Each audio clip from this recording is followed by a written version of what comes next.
BCGI 성경적 교회 성경연구소의 명성훈 목사입니다. 오늘은 고양시 화정에 있는 성광 침례교회 우리 담임 목사이신 유관진 목사님 모셨습니다. 유 목사님 안녕하세요. 안녕하세요. 네. 반갑습니다. 오랜만에 보니까 너무 반갑고요. 아이고. 네, 우리 이 성광교회 언제부터 목회를 하신 겁니까? 제가 담임 목회로 시작된 것이 1992년 오래됐죠. 92년부터 하셨어요. 참 그동안에 28년. 그동안에 네. 뭐 28번 가까이 이사도 했고. 네. 정말이에요? 그럼요. 28년이라고 그래서 28번 얘기하는 거죠? 아니에요. 네. 아니 그만큼 많이 했다고요. 그래요. 참 뒤를 돌아보니까 다사다난한 많은 것들이 진짜 있네요. 사례금을 못 받고 출발을 해서 참 고생했던 그런 시절이 몇 년 됐냐, 언제부터 했냐 하니까는 그 질문에 그냥 떠오르네요. 그런 모습들이. 그래요? 그러면 그 고생했던 기간이 대략 28년 중에 어느 정도라고 생각하세요? 글쎄요. 항상 그 고생과 행복이 같이 있어가지고 그걸 숫자적으로 어떻게 정의하기는 힘들고 어쨌든 고생하는 중에 항상 행복했던 것 같은 그것이 목회가 아닌가 이렇게 생각이 되어집니다. 그 목사님의 목회 철학 그리고 이 성광교회의 목회적인 어떤 특성 이제 왜냐하면 지금 이 채널은 성경적 교회 성장 말 그대로 그래서 정말 신약 성경적인 그런 목회 그리고 그런 교회 모습 주님이 원하시고 기뻐하시는 건강한 교회 뭐 이런 것들을 좀 추구하는 그런 입장이거든요. 그래서 저는 우리 성광교회도 굉장히 건강한 교회고 또 우리 유 목사님도 그런 건강한 목회를 지향하는 그런 대표적인 목회자라고 생각을 하고 있거든요. 그래서 목사님 보실 때 목사님의 목회 철학 그리고 성광교회 어떤 교회인가 간단히 좀 소개해 주시죠. 글쎄요. 목회 철학이라고 한다면 제가 뒤를 돌아보니까 몇 가지를 제 마음속에 늘 놓지 않고 있었던 것들이 있더라고요. 첫 번째는 우리 리더십을 얘기할 때 뭐 꿈을 꾸고 어떻게 뭐 그걸 이루어가고 이런 얘기를 하는데 저는 크리스찬 리더십의 가장 중요한 핵심은 공평성이라고 생각하는 사람이에요. 공평성. 교회가 왜 문제가 생기고 갈등이 생기고 싸움이 생길까? 공평하지 않아서 그런 거예요. 누구에게나 담임 목사의 사랑을 받기 싶어하는 똑같은 마음들. 그 사람이 어떤 상황, 어떤 경우 헌신을 하든지 안 하든지 다 똑같은 마음들. 그래서 저는 우리 성도님들에게도 그런 얘기를 하고 내가 누구에게만 사랑 주는 것이 아니라 저한테 굉장히 잘하는 분이 있죠. 너무너무 잘하는 분들이 있죠. 사실은 저는 그런 분들 약간 좀 멀리합니다. 왜냐하면 그렇게 되면은 다른 사람들이 옆에서 보면 목사님은 저분하고만 목회하는구나. 그러면 이제 그분들의 마음이 떠나가게 되는 거죠. 그렇죠. 우리는 하나라는 것을 위해서 누구에게나 공평하게 내가 대우하는 것. 물론 그것이 쉬운 일은 아니고 또 이것이 숫자적으로 이렇게 딱 나타날 수 없는 거기 때문에 할 수 없지만은 그러나 늘 언제나 제 마음속에는 공평성. 나한테 잘해주기 때문에 내가 그 사람한테 더 가까이 하고 또 전화도 더 하고 이러지 않고 오히려 어쩌면은 보세요. 아이들도 그렇고요. 이렇게 보면 막 그 소리치는 사람들이 있어요. 막 목사님 왜 그러고 따지는 사람들. 그런 사람 가만히 보면요. 왜 그런지 아세요? 그만큼 관심을 받고 싶어 하는 거예요. 목사님의 사랑을 받고 싶어 하고. 그렇죠. 근데 조금만 사치해주면 너 당신이 이렇게 못하면서 나한테 왜 그래? 그러면 안 되고 그 사람에게도 똑같이 공평하게 가니까 결국 그분들이 다 같이 하나가 되더라고요. 그래서 저는 첫 번째 중요한 것이 목회 리더십의 중요한 것은 공평성이다. 그런 생각을 하면서 또 거기에서 나온 거지만은 진리는 목숨 걸어야 돼요. 저는 진리에 목숨 겁니다. 진리에 목숨 건다. 근데 방법론은 양보하는 겁니다. 방법론은 양보다. 근데 많은 교회가 갈등 중에 있어요. 제가 어떤 우리나라의 제일 건강한 그리고 큰 교단의 이야기를 들어봤더니 70%가 교회가 갈등 중이라고 하더라고요.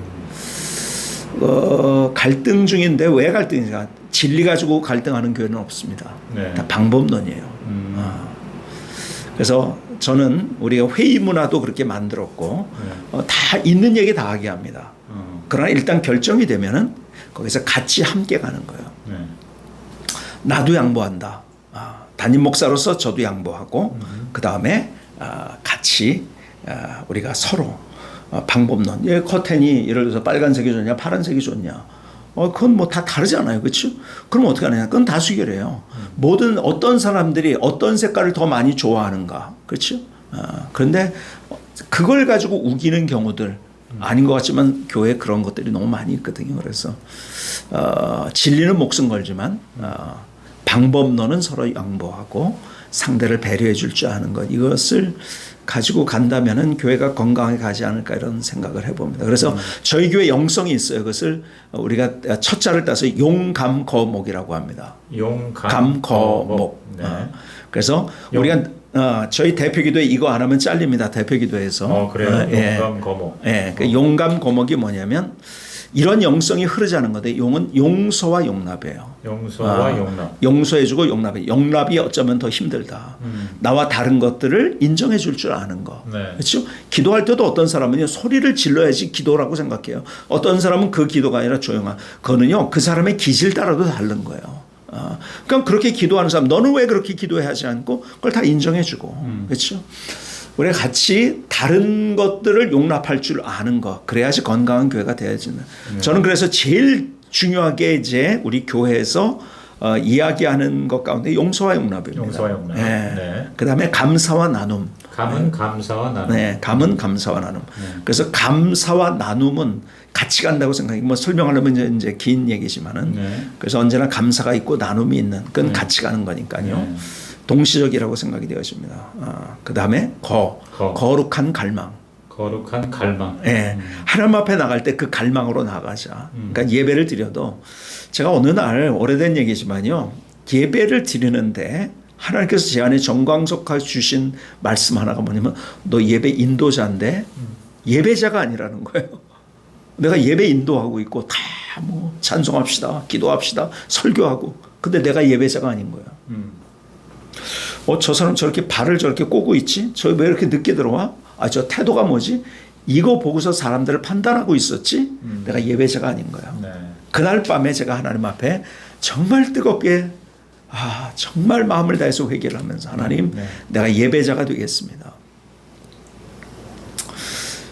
그래서 제가 예배자가 되기로 하나님 앞에 결심을 하고 그리고 정말 내가 다른 사람이 어떻게 예배 드리는 게 문제가 아니라 내가 어떻게 예배 드리는가. 그래서 예배 때마다 정말 우리는 준비 찬양이라고 보통 하지만은 예배 전에 부리는 찬양부터 정말 뜨겁게 제가 드립니다. 그리고 그렇게 제가 결심한 다음에 한 3, 4년 이상은 제가 찬송 인도를 할 때 앞에서 눈을 뜨질 않았어요. 왜? 하나님만 바라보려고. 그리고 예배자가 됐더니 예배 속에 주시는 하나님의 은혜가 있는 거야. 내가 치유가 되고 내가 회복이 되고 예배를 드리면서. 근데 놀라운 사실은요. 우리 교인들이 그렇게 되어가고 있는 거예요. 내가 그러니까. 그래서 우리 교회는요. 재밌는 얘기들이 많습니다. 예배 시간에 기적이 많이 일어나요. 저희는 침례교회예요. 그래서 일부러 저희 교회를 찾아오는 사람은 없습니다. 그러니까는 저희 교회는 거의 그러니까는 다른 교회 다니다가 이렇게 온 분들이 아니라 거의 저기서 처음 예수 믿는 사람들. 그 스토리들이 많죠. 네. 침례자가 붙어 있으면은 오다가 우리 안내원이 가끔 그런 얘기해요. 둘이 부부가 손잡고 오다가 침례교회네 2번을 생각 안 하고 그냥 돌아가고. 그런데 이런 분도 있다고 얘기를 들었어요. 둘이 같이 오다가 침례교회네 A씨 그러고 가더래요. 그 옛날 얘기 아니에요? 요새는 안 그럴 텐데.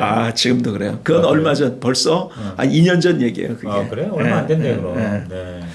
왜냐하면 우리 목사님들은 다 교단에 대한 그런 적이 없지만 일반 교인들 입장에서는요. 장로교회만이 최고라고 생각을 하고 그래서 침례교회는 이단 아닐까 하는 그런 의심이 항상 있는 거예요. 그래서 어쨌든 뭐 그런 상황에서 저희는 저희 교회 와서 처음 예수 믿는 재밌는 스토리 하나가 있어요. 뭐 예배 중에 뭐 담배를 끊고 뭐 찬양하다 뭐 이런 스토리들도 많지만 어떤 분이 절에 너무 열심히 다니는 분이에요. 근데 그분이 절에서 너무 열심히 절을 하다가 다리 인대가 나간 거예요. 그래가지고 병원에 갔어요. 그랬더니 약을 주고 이렇게 운동해라 이런 처방을 준 거예요. 그래서 우리 교회 옆에 여기 옆에 그 공원이 있는데 공원에 이제 운동을 하려고 이렇게 가는 동안에 저희 교회 앞을 지나는 거 주일 아침 예배 시간이었어요. 그때가 안내원들이 있었죠.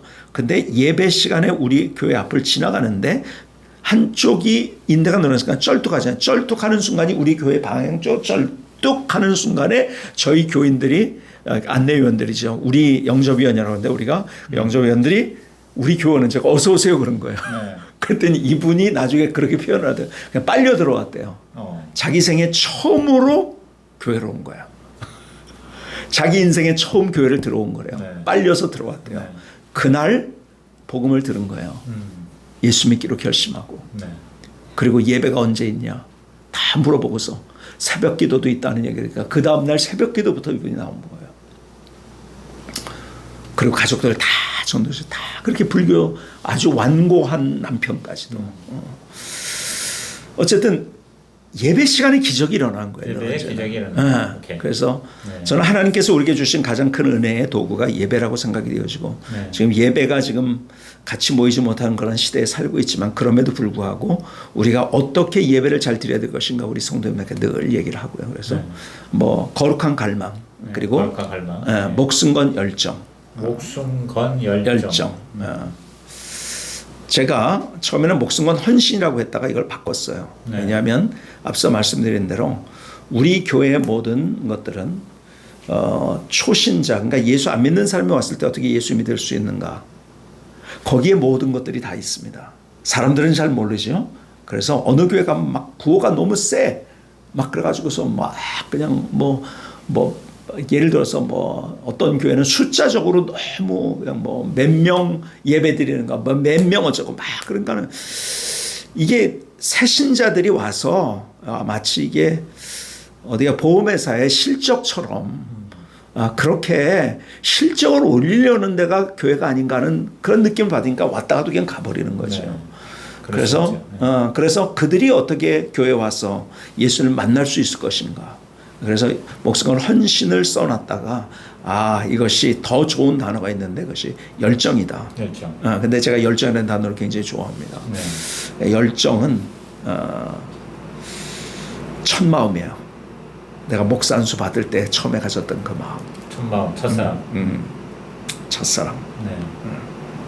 용감 거목. 네. 용감하는 거목이 되겠어요. 이제 먹지 않겠어요. 용감한 거목. 용감 거목. 네. 하여튼 뭐 우리 성광교회에 대한 듣고 싶은 얘기가 참 많은데 특별히 이제 코로나 시대 이제 지금 이 녹화하는 시점이 이제 9월 초인데요. 지금 막 한참 이 코로나 감염이 또 다시 또 재점화가 돼서 지금 전국적으로 이제 비상사태란 말이에요. 그 중에 진짜 비상 중에 비상이 교회 비상이잖아요. 그렇죠. 치명타를 입고 있는데 그래서 지금 벌써 저희 교회 뭐 대부분 다 교회가 그런데 이른바 비대면 예배 또 온라인 예배 사실 성경에 없는 얘기죠. 그런데 하여튼 그런 식으로 온전한 예배를 못 드리고 있는데 지금 이제 말씀을 들어보니까 성광교회는 정말 예배에 목숨을 걸고 또 예배의 기적이 일어난다면 지금 이렇게 모이지 못하는 이 상황에서 굉장히 진짜 어려움을 더 겪고 있지 않을까 하는 생각이 드는데 이걸 어떻게 지금 대처하고 극복하고 계십니까? 저는 위기는 늘 언제나 기회라고 생각하는 사람이고 그렇죠. 제가 그래서 저는 이 코로나 사태가 한국 교회가 새로운 부흥의 전기가 될 거라고 믿는 사람이에요. 그 얘기를 하자면 좀 긴 얘기고 어쨌든 부흥이라는 말 자체가 시들어가고 죽어가는 상태에서 살아나는 거예요. 그렇죠. 그래서 저는 부흥의 새로운 역사를 이루어가는 그러한 전기가 될 거라고 저는 믿는 사람이에요. 코로나가 교회가 무너지는 그러한 어떤 문제의 시간이 아니라 오히려 제대로 부흥되는 그렇죠. 기회가 될 수 있다. 그 그런 이유 근거 그렇게 말합니다. 그런 이유에 대해서는 좀 이제 긴 얘기고 그래서 이제 우리 교회 입장에서 우리는 어떻게 하느냐. 전 처음부터 언론에서 뭐라고 하냐면 예배당에서 드린 예배를 현장 예배라고 표현하기 시작했어요. 그러니까 교회에서도 늘 현장 예배래요. 그래서 제가 그 얘기를 듣는 순간에 현장 예배라는 단어가 어디 있냐. 벌써 우리도 모르게 세상의 언어에 세상의 어떤 문화에 우리가 휩쓸려 가고 있는 거다. 그렇다고 그래서 봐요. 저희 교회에서는 네. 현장 예배를 아예 처음부터 못 쓰겠습니다. 네. 예배당 예배죠. 예배당에서 드리는 예배죠. 그렇죠. 그러니까 세상 사람들이 하는 걸 우리도 모르게 빨려 들어가고 있어요. 문화가 그렇고 그러던가 신앙도 그렇게 되는 거예요. 오케이. 그러니까는 우리가 순수한 신앙이 아니라 세상과 섞여진 그런 신앙. 그래서 이제 그런 것부터 저는 이렇게 가장 순수한 정말 순수한 것이 무엇인가? 저는 개인적으로 그 주스를 잘 안 먹는데요. 100% 퓨어라고 얘기를 해요. 그 오렌지 주스를 얘기할 때 네. 100% 퓨어라는 것이 가짜예요. 왜 가짜인지를 말씀드릴까요? 우리가 오렌지 주스를 만들면은요. 몇 시간 지나면 이상해져요. 색깔도 변하고. 그렇죠. 근데요. 100% 퓨어 오렌지 주스 파는 거는요. 며칠 지나가도 하나도 안 변합니다. 무슨 말일까요? 오렌지 주스에는 두 가지 문제가 있어요. 첫 번째는 농축을 하면서 물을 타는 거예요. 그 과정 속에서 좋은 영양소가 다 없어져 버리는 거예요. 두 번째는 법적으로 0.001%의 첨가물이 있으면은 그러면은 그것을 없다고 인정해 주는 거예요. 그러니까 100% 퓨어. 뭔가 첨가물이 있기 때문에 변하지 않는 거죠. 그렇죠? 그렇죠. 방부제가 방부제가 있는 거죠. 근데 법적으로 없다고 하는 거예요. 네. 우리가 신앙생활하면서도 이런 상태들이 굉장히 많이 있다고 생각이 되어져요. 우리가 순수하게 하나님을 섬긴다면서도 너무 이물질들이 세상 속에서 단어 자체가 그렇거든요. 그래서 우리가 얼마나 순수하게 신앙을 지킬 수 있느냐를 제가 강조하기 위해서 우리가 현장 예배라는 단어는 사용하지 말자. 그래서 저는 기도할 때도 뭐 현장 예배 이런 우리 대화 속에서도 이제 안 하게 했죠. 예배당 예배, 예배당에서 성전 예배, 예배당에서 드리는 예배 정확하게는. 예배. 네. 자, 근데 이 시대에 우리가 같이 예배당에서 못 드린단 말이에요. 네. 우리 북한에 옥류했던 이면수 목사님 얘기 들어봤더니 2년 반 동안을 혼자 예배 드렸어요. 성경은 같이 예배 드리는 것을 굉장히 중요하게 생각해요. 두세 사람이 내 이름으로 모인 그들 중에 나도 있다고 말씀하셨고 초대교회 역동성은 다 함께 있게 되니까 그러니까 제일 많은 건 together with라는 말 영어로 얘기한다면 계속 그것이 나오거든요. 가장 중요한 것이 우리 크리스천에게서 함께해요. 그래서 우리가 함께 몸이 된다는 것도 그렇죠. 떨어지면 안 돼요. 우리는 함께 돼야 돼요. 따로 있는 것 같아도 함께. 예를 들어서 우리가 몸이라고 그러는데 손가락 하나가요. 나 떨어져서 혼자서 혼자 내가 그냥 신앙생활 마시고 떨어져 가지고 있으면 어떻게 될까요? 이 손가락이 떨어져서 저쯤에 있어요. 어떻게 될까요? 여기 있을 때는 그래도 잘생겼네 이럴 수 있는데 그래도 괜찮네 이럴 수 있는데 저기 있으면 징그러워. 그렇죠? 떨어지면 절대 안 되는 거예요. 그래서 우리가 교회가 그게 안 떨어지고 함께하기 위해서 우리가 가정교회다 셀이다 이런 것도 하는 거라고 저는 생각이 되어져요. 그런 면에서 우리가 예배를 드리는 것도 함께 있지 못하지만 그래서 예를 들어서 저희는 이렇게 하고 있습니다. 그 첫 번째 코로나가 시작이 됐을 때 교인들 못 오는 거예요. 처음 이제 팬데믹이 왔을 때 어떻게 하면 될까? 어떻게 함께 있을까? 그래서 저는 방송을 시작했어요. 그래서 우리 사역자들이 다 이제 프로를 진행을 하고 대담도 하고 뭐 사역자들 돌아가면서 자기소개도 하고 하면서 쭉 하니까요. 성도들이 너무 좋아하는 거예요. 함께 있다는 걸 느끼는 거죠. 그렇죠? 그리고 또 그러면서 집에 있는다고 절대로 기도도 못합니다. 시간이 있어도. 그래서 방송하는 이유는 함께 하기 위해서 우리가 그 다음에 또 하나는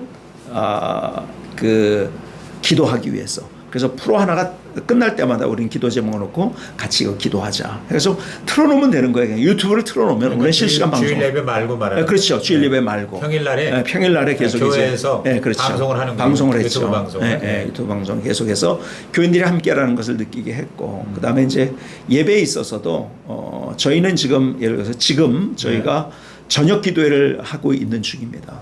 저녁 기도를 하는데 저희 저녁 기도의 주제가 뭐냐면은 가정에서 함께 재단 쌓기, 기도의 재단 쌓기예요.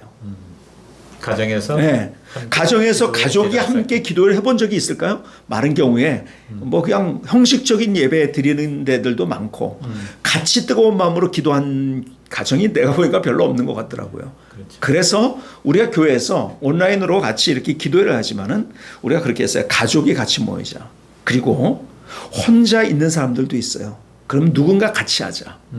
그래서 우리가 예배당에서 함께 모이지 못하지만은 내가 삶이 있는 그 장소에서 함께 모이도록 한 거예요. 그리고서 우리가 기도를 한 거예요. 그래서 제가 그랬어요. 교회에서 할 때는 좀 뭐 2시간 해도 괜찮지만은 집에서 하는데 막 전화도 오고 뭐 저 밥도 먹고 이게 막 왔다 갔다 하면 이게 2시간 막 이렇게 하다 보면 그냥 보는 거지 진짜 내가 기도에 참여자가 안 된단 말이에요. 그래서 제가 1시간 안에 끝내겠다 이거는. 그때 집중하자. 그 다음에 더 기도하고 싶은 사람은 개인 기도하고 1시간 안에 다 끝나니까 말씀과 기도가 그래서 딱 1시간 안에 끝나도록 해가지고 같이 집중을 하도록 이렇게 해서 우리가 그런 매뉴얼을 다 만들었죠. 이제 어떻게 기도를 할 것인가 가정에서 이제 어떻게 준비를 하고 그래서 가정에서 그렇게 하니까요. 참 놀라운 사실이요. 우리가 일반적으로 교회에서 모일 때 예배당에서 모일 때 한 20% 30% 모이기가 쉽지 않아요. 그렇지 함께. 근데요. 제가 보니까 거의 전 교인이 다 참여를 하는 거예요. 그렇죠. 요새 부흥회 같은 거 해도 네. 뭐 3분의 1만 참석해도 많이 참석한다 보통 그러잖아. 네. 근데 전 교인이 다 참석을 하는 거예요. 온라인으로 하니까 더 많은 사람이 그렇죠. 참석하더라. 네. 그래서 더 지금 뜨거워지고 있어요. 네. 너무너무 감사하고. 그러니까 뭐 작정을 한 겁니까? 며칠 작정을 한 그죠. 겁니까? 5일 작정이죠. 지금은. 5일 작정. 네. 5일 작정을 했는데 5일간 저녁 8시에 우리가 함께 하고 있어요. 물론 그 시간에 딱 못 맞추는 회사 가는 사람들 이런 것들. 그래서 그분들은 이제 우리가 한 것이 실시간으로 한 것이 있으니까 유튜브에 또 이제 따로 자기들이 하기도 하고 하면서 그러나 벌써 제가 이렇게 보니까요. 유튜브로 해서 가정에서 기도회를 하는 것이 교회에서 모일 때보다 오히려 한 2배는 더 모인 거. 그러니까 실시간으로 따질 때. 그리고 나중에 다 그걸 들은 사람까지 하면 온 성도들이 같이 참여하는 기도회가 되었다. 이렇게 생각이 되었습니다. 그래서 그 온라인 일종의 부흥회 같은 그렇죠. 거죠. 예, 우리가 좀 더 구체적으로 자세하게 어떤 식으로 하십니까? 저희가 매뉴얼이 있다고 그러셨는데 매뉴얼을 기도회를 할 때 어떻게 하는가, 조명을 어떻게 할 것인가, 또 어떻게 기도할 때 어떻게 하시는가, 무릎 꿇을 수 있는 꿇게 하고 이렇게 해서 우리가 같이 그런 모든 것들이 이제 좀 기도에 방해받지 않는 그런 것들을 만들어 가지고서 집중하도록 해서 이제 그렇게 매뉴얼들을 만들었고 특별히 요즘 우리가 시작한 것이 57 기도회라는 걸 시작했어요. 57 기도회. 네. 57 기도라는 건 뭐냐면 57분에 기도한다는 거예요. 그러니까 57분에 기도한다는 것은 사실은요. 예배당에 못 모이기 때문에 더 기도 못해요. 사실은 우리가 예배당에 모이는 것 가운데 하나는요. 예배당에서 안 모였다고 예배가 아닌가요? 그럼 북한에서 예배 드리는 사람은 예배 안 드린 건가요? 예배 드린 거죠. 그렇죠? 근데 왜 예배당에서 드리도록 함께 모이도록 하셨는가? 거기 몇 가지 이유가 있어요. 그중에 가장 중요한 것은 형식과 내용은 같이 가는 거예요. 내용은 형식이 없으면 담을 수가 없는 거잖아요. 그렇죠? 근데 형식만 있으면 형식주의가 되는 거고 내용이 담겨져 있어야 되는 거죠. 그래서 우리가 아까 여기도 얘기한 거룩한 갈망이라는 것, 우리 영성이라는 것 얘기했지만요. 근데 그 형식이 있을 때 그렇게 되는 거예요. 그냥 기도해야지. 그럼 기도 안 돼요.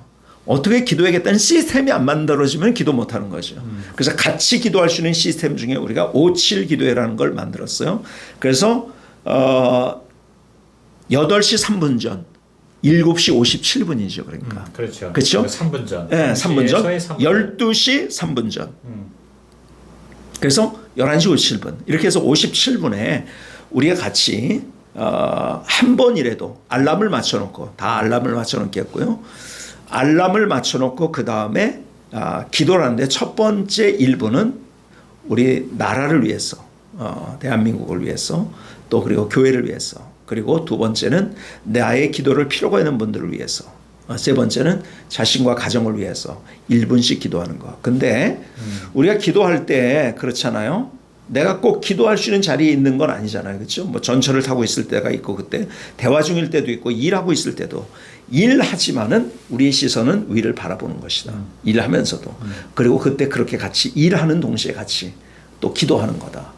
또 그렇게 되면은요, 우리 기도가 습관이 되는 거예요. 일하면서도 기도하는 습관이 되고 그래서 이제 저희가 그렇게 기도할 수 있도록 이제 그런 시스템들을 만들었죠. 5.7 기도라는 게 이제 3분 전에 그렇죠. 1분씩 그렇게 주제별로 기도를 하는데 네. 그게 뭐 매 시간마다 그렇게 하라는 소리는 아니겠죠. 우리가 일단은 어. 아침하고 점심만 했어요. 몇 시에 그러니까는 정했어요? 그렇죠. 7시 3분 전, 8시 3분 전, 12시 3분 전. 아침 8시. 8시 3분 전. 그래서 7시 57분. 네. 아침 7시 57분. 그리고 그다음에 12시 3분 전, 11시 57분. 예. 아침, 점심, 저녁. 예. 저녁은 안 했고요, 저희가. 그래서 우리 저녁 기도회도 하고 이제 그런 걸 하니까. 그러니까 하루에 두 번 중에 한 번이라면 또 하자. 이제 그렇게 되는 하루에 거죠. 두 번을 하든지 아니면 두 번에 한 번이라도 네. 5.7 기도를 하라. 3분 동안 기도하자. 그때 실제적으로 3분 기도 안 하고 하는 사람이 제가 볼 때는 우리 한국 교인들의 7, 80%거든요. 그렇죠. 하루에도 3분 기도 안 하는 사람이 많이 있겠죠. 그렇죠. 근데 이렇게 해가지고 이제 성도들이 많이 호응을 하고 참여를 하고 그렇죠. 있습니까? 예, 그렇죠. 네. 그러니까 이거는 이제 매일 하는 거고, 그다음에 저녁 기도회 그렇게 하고. 그렇죠. 네. 근데 사실 이제 제가 그 국민일보에서 한번 봤는데 이 교회에서 이제 코로나 막 이렇게 시작될 때 그 방송. 그래서 평일날. 그때 한 2-3시간씩 했나요? 3시간씩 했어요. 3시간씩 했어요. 근데 그게 사실 계속 하기는 좀 어렵지 않았나 싶은데. 저희가 이거 이제 그 중간에 그 이제 계속 하다가 코로나가 잠잠해졌을 때 그만뒀는데, 이제 그것보다도 이제 기도에 우리가 더 이제 이번에는 집중해야겠다. 그래서 이제 더 기도의 중심으로 지금 가고 있는 거죠. 그러니까 근데 그것 때문에요. 우리 사역자들이 많으니까는 사역자 어떤 사람인지 모르잖아요. 그래서 우리가 대담 프로를 했어요. 사역자들하고 예를 들어서. 그러니까 모든 사역자들이 과거 옛날 얘기에서부터 쭉 해가지고 다 하니까 저분이 저런 분이구나. 그러니까 교인들에 더 가까워지는 기회가 된 거예요. 그럴 수도 있겠네.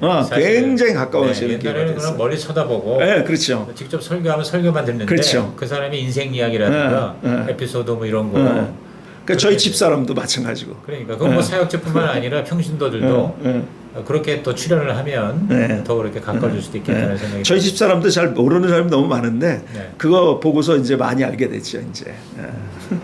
그래서 우리가 가까운 기회, 그러니까 우리가 그 어떤 옛날에 하던 대로가 아니라 지금 이런 상황이 있을 때 어떻게 할 때 더 우리가 하나님과 가까워지고 우리의 주변과 가까워질 것인가, 이걸 우리가 생각한다면은 많은 더 좋은 것들이 우리 안에서 만들어지고 오히려 그래서 우리가 새로운 부흥의 역사가 있을 거라고 저는 믿습니다.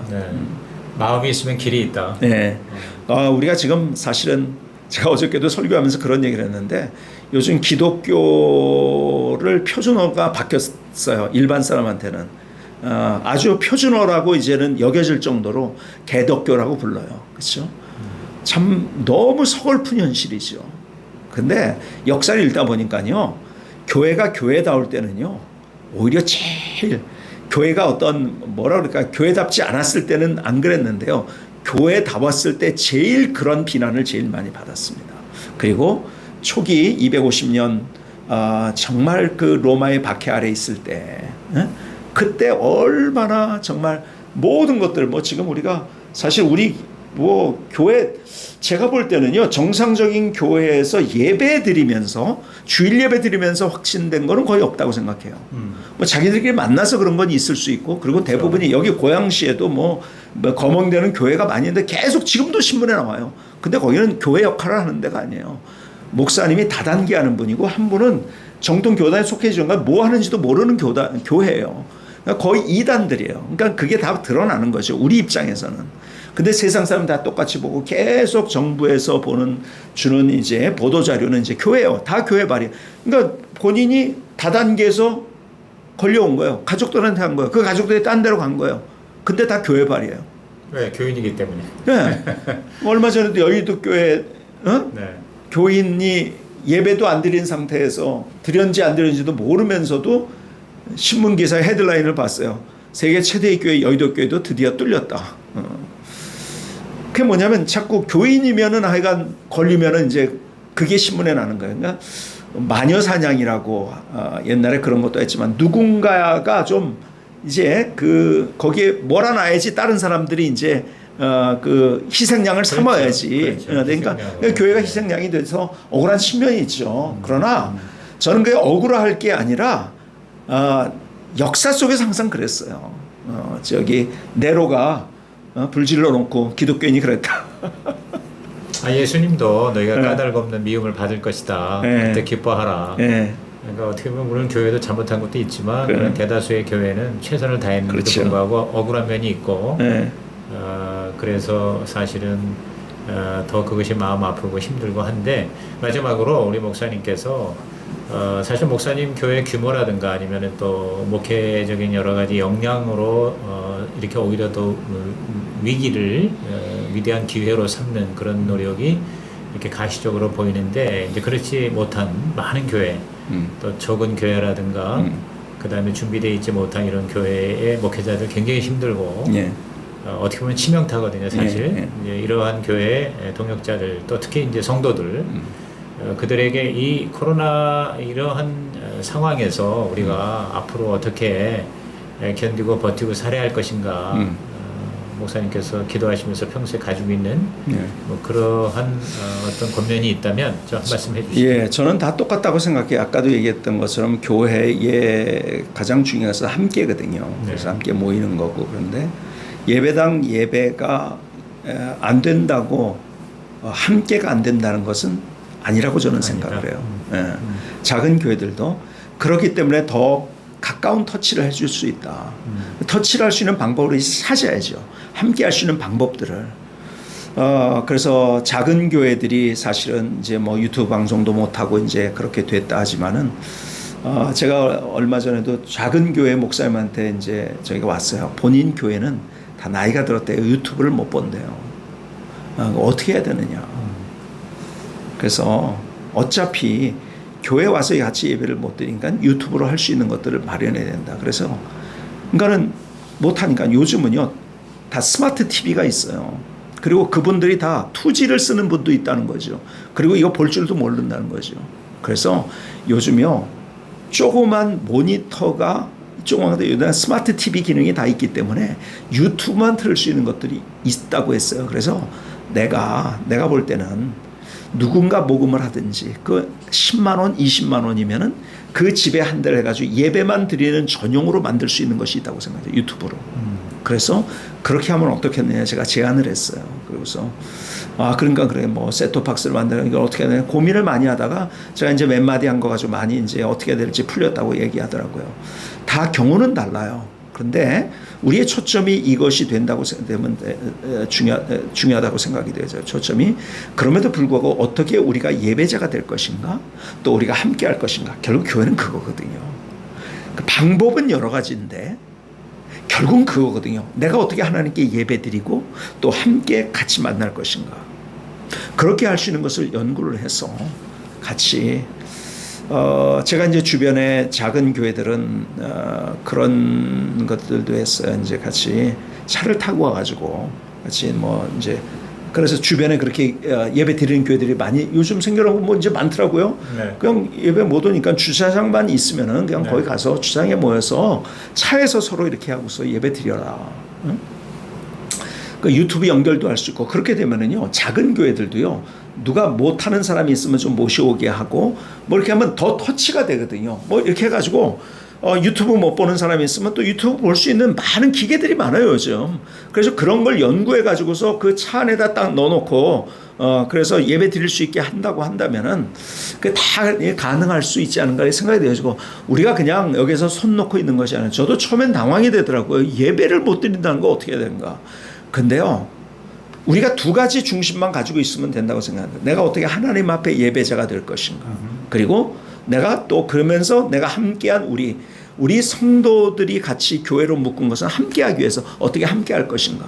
어떤 의미에서 작은 교회들이 함께할 수 있는 많은 더 방법들이 있다고. 저희는 안 되니까 유튜브를 통해서 가정에 모여라 했지만 더 가깝게 터치할 수 있는 것이 오히려 작은 교회라고 생각이 되어지고 그래서 이제 가정교회들 이런 것들이 더 중요하게 됐고 저도 소그룹을 굉장히 중요해서 저희 교회는 가정교회라고 이름하지 않지만은 저희 교회의 소그룹을 가족공동체라고 합니다. 가족공동체. 네, 왜냐하면 제가 다 연구를 했어. 이건 공산주의 영어로 성경적인 영어 아니고 가정교회도 있고 뭐 여러 가지가 다 있는데 옛날에는 뭐였죠? 구역? 저희 구역이었죠. 네, 구역을 오래전에 네. 제가 오래전에 뭐 20년도 넘게 전에 소그룹을 연구했어요. 목회학 박사도 그 논문을 썼고 그러면서 제가 찾은 것이 가족이에요. 하나님의 권속이라고 하는 그렇죠. 말이 나오는데 네. 그는 가족이라는 거죠. 홈이 아니고 패밀리예요. 그래서 우리는 그래서 제가 제일 강조한 것이 뭐냐면 하나님 안에 우리는 가족이라는 거죠. 그러니까 가족이라는 이름을 하니까요. 진짜 가족이 되더라고요. 이름 하나를 해놓으니까 벌써 거기에서 오는 뉘앙스가 있고 자기들에게 와 닿는 느낌이 있는 거예요. 그러니까 가족이 되는 거죠. 참 그래서 좋은 것 같아요. 어쨌든 이렇게 가정교회다 소그룹이 중요한 시대가 됐으니까 네. 그런 걸 통해 가지고 우리가 더 깊은 터치를 하게 된다면은 저는 이것이 더 위기가 기회가 될 거라고 좀 믿는 사람이에요. 손 놓고 있으면 교회 예배당에서 못 모인다 이것 가지고서 자꾸 우리가 한숨 쉬고 있으면은 우리 내일은 없는 거죠, 그렇죠? 그러나 그렇지만은 우리가 예배당에 자체에 있다는 것이 중요한 것이 아니고 내가 예배당에서 예배자가 안 되는 사람은 그건 예배당 필요 없는 거야, 그렇죠? 내가 어떻게 예배자가 될 것인가? 그리고 목사 입장에서도 다른 모든 사람이 자기가 있는 곳에 어떻게 예배자로 서게 할 것인가 여기 초점이 되고 또 예배자만이 아니라 우리는 같이 그리스도의 몸으로 하나님 만들어서 함께 이어서 그러니까 따로 떨어져 있는 존재로 우리를 만드신 것이 아니기 때문에 어떻게 우리가 이을 것인가 여기에 조금 더 관심을 가지고 그리고 연구한다면 더 좋은 그러한 것들이 안들도 아이디어도 만들어지고 오히려 위기가 기회가 될 거라고 저는 확실히 믿습니다. 네. 그 말 참 멋있는 것 같아요. 예배당이 있어도 예배자가 없으면 그건 뭐 말짱 할 것이고 네. 또 예배당이 없어도 예배자가 있으면 네. 예배 가능하다. 그렇죠. 그래서 그 예배에 대한 열망 그리고 함께 하려고 하는 거 우리가 이제 현장에서 교회에서 못 모이더라도 그러나 우리는 진정한 예배자가 될 수 있고 또 함께 할 수 있다. 예. 예. 역시 열정입니다. 총회장, 교단 총회장까지 침례교 하시고 그러셨는데 앞으로 우리 한국 교회를 위해서 또 많은 후배 목회자들을 위해서 더 열심히 섬겨주시고 헌신해 주시기를 부탁드리겠습니다. 네, 감사합니다. 네, 감사합니다. 감사합니다. 네.